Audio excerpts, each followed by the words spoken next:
Turn My World Around, Wishful Romance, Book 6. Written by Kait Nolan. Narrated by Amy Mcfadden.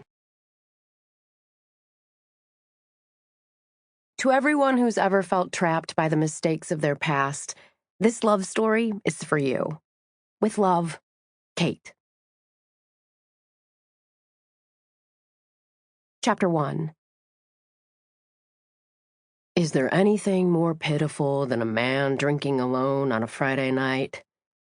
Tucker McGee pondered that from his seat at the bar of the Mudcat Tavern.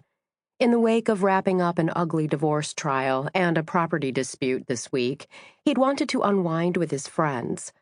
But those days of regular socializing seemed to be over. Brody had been back from Portland for almost a month, and they'd hung out twice, once for his welcome home party and one hurried lunch. Tucker didn't blame his buddy for making up for lost time with his fiancée, Tyler. God knew they deserved all the happiness in the world. But his other friends had been just as scarce. Cam was busy being half of Wishful's power couple, saving the town alongside his fiancée, Nora Burke, the new city planner. And poor Piper was busy puking her guts up, though her first trimester was past. She and her new husband, Miles Stewart, were sticking close to home until she was more human again. Hell, even his law partner, Vivian, had tied the knot earlier this summer with her long-term beau, Darius Greeley. That left Tucker high and dry, feeling like the last single guy in Wishful, and wishing the beer in his hand was a plate of pie. Be honest, it's not about pie. It's about the owner of the hand that delivers the pie.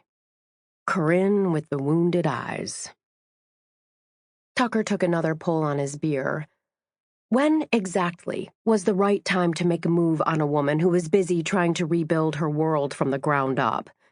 He'd been trying to figure that out for the better part of a year, which had resulted in a lot of pie and an extra 6 miles a week on the treadmill at the gym. No date, though. He hadn't asked. Not because he was some kind of pansy afraid of rejection, but because he didn't want to be the rebound guy. But biding his time hadn't gotten him anywhere. Irritated with himself, Tucker finished off the beer. He didn't even like his own company tonight. "Tucker, my darling, you are just the man I was looking for." He swiveled on his stool to find Nora cutting a swath through the Friday night crowd. Cam was nowhere to be seen. Tucker slid off the stool and gave her a hug. "And where's your other half this evening?" "Taking advantage of the long summer hours to finish up a job for Mamie Landon. She got it into her head to turn her backyard into a Zen garden, complete with Asian-inspired pergola. Better Cam than me. The heat index was over 100 today. Welcome to August in Mississippi." "Buy you a drink?" Tucker asked. "I'm buying because I have a favor to ask." Tucker recognized the gleam in her dark eyes. She had another grandiose scheme in the works. Nora Burke never did anything small, which meant whatever she had in mind would probably be a good distraction from his lack of a love life. "I'm intrigued. What's the favor?" "Drinks first." She lifted a hand to wave at the owner of the Mudcat, who was working taps behind the bar. "Hey, Adele, can I get whatever hard cider you've got on tap and another of what Tucker's having?" "Coming right up."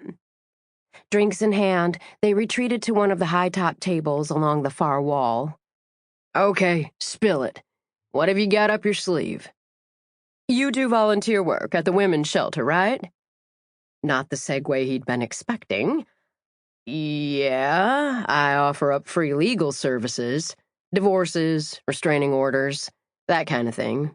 Why?" "Well, you know they're really in need of a bigger place, right?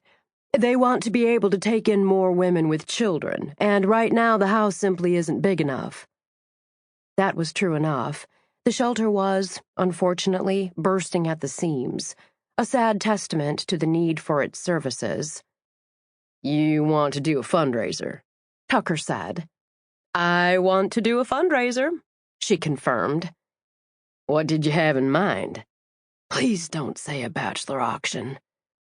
As much as he wanted some companionship right now, the kind of women who'd be bidding on him at a fundraiser like that. Sample complete. Ready to continue?